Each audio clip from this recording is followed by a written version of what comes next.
Teaching sex ed to teens is one of the most controversial subjects in American education. There are two major points of debate. First, that basic sex ed should primarily be a discussion of abstinence only and its benefits. And the other, called comprehensive sex education, talks about abstinence, but with a stronger emphasis on contraception and the use of contraceptive devices. What sort of sex education is being taught in our schools at the moment? At the moment it starts for kids in Year 6, and so that's when they start talking about what is sex and the life cycle, talking about animals and plants and then humans and how they reproduce. For kids younger than Year 6 there's actually nothing happening except for things like protective behaviours, which is about how to take care of yourself. This is my body, that's your body, and how to overcome feelings when they feel uncomfortable, how to talk themselves out of a situation which is uncomfortable for them. And do you believe that boys and girls should be in the same class when learning about sex education? No, I don't.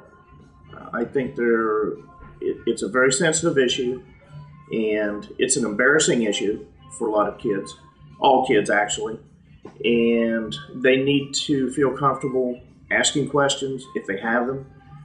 They need to be in a situation where they're not embarrassed if they do have a question. And the embarrassment is going to come with this because it's a very sensitive subject with them.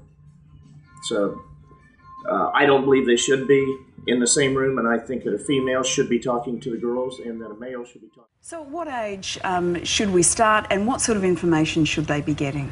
I think we need to start for toddlers, you know, to talk about this is when they might feel unsafe. Even, I mean, sexual play happens in a preschool setting when kids climb into tunnels or into cubby houses, so preschool teachers need to talk to toddlers about feeling unsafe and how to protect themselves, how to say no, and then that just needs to be extended when kids reach kindergarten and they play catch and kiss. You know, there's lots of games that are around sexual play that kids might just fall into something they're not quite comfortable with. Our educators should be teaching sex education in the schools because they are taught and they are trained how to educate children in a public forum. I feel that the levels of knowledge should increase with age, no different than we increase arithmetic, spelling, other courses. As the child matures, more in-depth education should be given to them. The knowledge should be taught to them. And we think it's all right for the girly magazines to teach our children. It's all right for the the streets to teach our children, but we don't want the teacher to teach our children. We say, oh, well, we'll do it ourselves. Well, most parents don't know how to teach their children.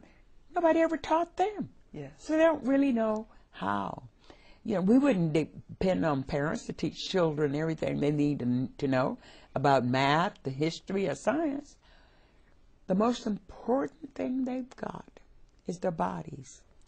Why don't we teach them how to take care of their bodies and how to be sexually responsible? We're not honest. We don't empower our children with the knowledge so that they can make responsible decisions. Senator Obama, Mitt Romney has accused you this week of saying that 5-year-old children should be getting sex education. I've got a 9-year-old daughter and a 6-year-old daughter, and I want them to know if somebody is doing something wrong to them, encroaching on their privacy, that they should come talk to me or my wife. We've had that conversation, but not every parent is going to have that conversation with their child, and I think it's important that every child does to make sure that they're not subject to sexual predators. My oldest daughter and I have had discussion about sex. She is 11, and I feel that that's about the age they need to be aware of the responsibilities that go along. The degree of discussions we have did not include topics such as intercourse, but the differences between males and females and the functionality of what these differences are. Columbia University's Institute for Social Research's study on abstinence shows that nearly 90% of those who make an abstinence pledge break it. Why do most break the pledge? James Wagoner is president of Advocates for Youth, an action group which supports comprehensive sex education. Young people globally are the same, right? They're looking for connection. Relationships are the gateway to sexuality. Yes, there's a strong sex drive among teens. That's the way they are created biologically. But to assume that that's all that's at play is to really miss the holistic nature of youth.